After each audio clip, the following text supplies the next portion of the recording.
हमारी बात हो गई थी कि इनको 15 की शाम से हम पिछली बार भी जो व्यवस्थाएं की गई थी वो धनतेरस से ही की गई थी कि इसको थोड़ा अर्ली कर दिया जाए। माननीय विधायक जी ने भी 15 तारीख की शाम से इसको लगवा दें ताकि किसी को कोई असुविधा ना हो। पटाखों के बढ़ते वाणिज्यिक कर अधिकारी को निर्देशित किया है कि वो अपनी अलग अलग टीमें लगाएंगे और ये टीमें जो है लगातार गोपनीय रूप से और जांच करती रहेगी इस बात की कोई इस तरह से गलत तरीके से मूल्य तो नहीं ले रहा, और यदि कोई इस तरह से पकड़ा जाता है तो उसके खिलाफ जो कानून सम्मत कार्रवाई वो की जाएगी। इस बार पटाखों की कीमतों पर निगरानी रखेगी जीएसटी की टीम। नमस्कार, जय जोहार, जय छत्तीसगढ़। मैं हूं मनीष चौबे और आप देखना शुरू कर चुके हैं सीजी दुनिया। 15 तारीख के पहले नहीं मिल पाएंगे पटाखे। दिवाली की त्योहारियां जोरों पर हैं और लोग इस शानदार त्योहार को मनाने के लिए इंतजार कर रहे हैं।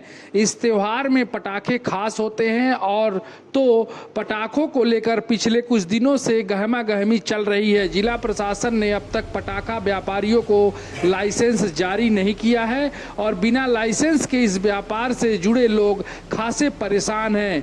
आपको बता दें कि दूसरे राज्यों से पटाखा आता है और ऐसे में अब व्यापारियों के सामने बेहद कम समय बचा है और इसे लेकर व्यापारी भी खासा नाराज हैं। इस बीच जिले के कलेक्टर ने 15 तारीख की शाम से व्यापारियों को पटाखे बेचने की अनुमति दी है और इसके लिए बाजार के इलाके में पाबंदी लगाई गई है। सुरक्षा की दृष्टि से शहर के से बाहर पटाखा बाजार लगाया जाएगा और जो भी बाजार में पटाखा बेचेगा उस पर कानूनी कार्रवाई की जाएगी।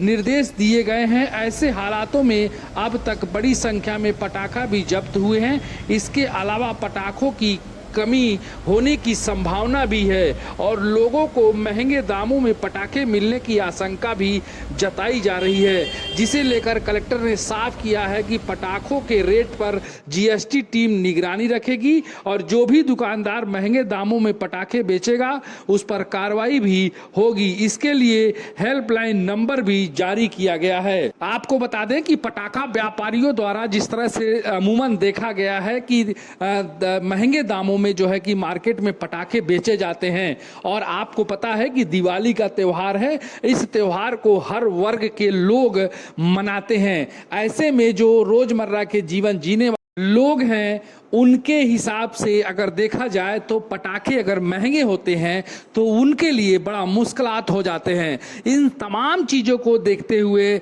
आपको बता दें कि आदेश जारी हुआ है कि इस बार जो पटाखे बिकेंगे उन पटाखों पर गुप्त तरीकों से, आपको बता दें कि गुप्त तरीकों से पैनी नज़र रखी जाएगी। जीएसटी की टीम लगाई गई है।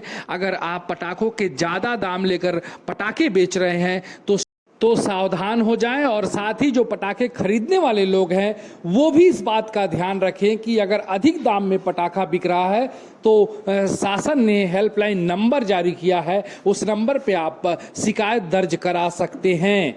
आइए कलेक्टर महोदय क्या कुछ कहते हैं, सुनते हैं एक नजर। पे एक बैठक है सर, जिसमें सर 5 दिन का लाइसेंस मिला है सर, ऐसे में वो कब अपनी बिक्री करेंगे, कब माल बुलवाएंगे, तो इसको लेकर नहीं, उसमें हमारी बात हो गई थी कि इनको 15 की शाम से हम इनको व्यवस्था कर रहे हैं। देखिए, पिछली बार भी जो व्यवस्थाएं की गई थी वो धनतेरस से ही की गई थी, तो इस बार भी वैसा ही था, लेकिन सबका ये था कि इसको थोड़ा अर्ली कर दिया जाए। माननीय विधायक जी ने भी इस बारे में निर्देश दिए थे, तो मैंने इनको कहा है कि आप 15 तारीख की शाम से इसको लगवा दें ताकि किसी को कोई असुविधा ना हो। पटाखों के बढ़ते मूल्य को लेकर भी कुछ चर्चाएं आ रही थी सामने, जिसमें जनता थक जाती है। हाँ, इस संबंध में मैंने जैसा कि पहले भी बताया था कि हमने वाणिज्यिक कर अधिकारी को निर्देशित किया है कि वो अपनी अलग अलग टीमें लगाएंगे और ये टीमें जो हैं लगातार गोपनीय रूप से और जांच करती रहेगी इस बात की और ये देखेगी कि कोई इस तरह से गलत तरीके से मूल्य तो नहीं ले रहा, और यदि कोई इस तरह से पकड़ा जाता है तो उसके खिलाफ जुर्माने और जो कानून सम्मत कार्रवाई वो की जाएगी। साथ ही हमने दमोह हेल्पलाइन भी खोल के रखी है। यदि किसी भी नागरिक को ऐसा लगता है कि पटाखे का अधिक मूल्य कोई ले रहा है हमसे, तो वो हमसे शिकायत कर सकते हैं, हम तुरंत उस पर कार्रवाई करेंगे।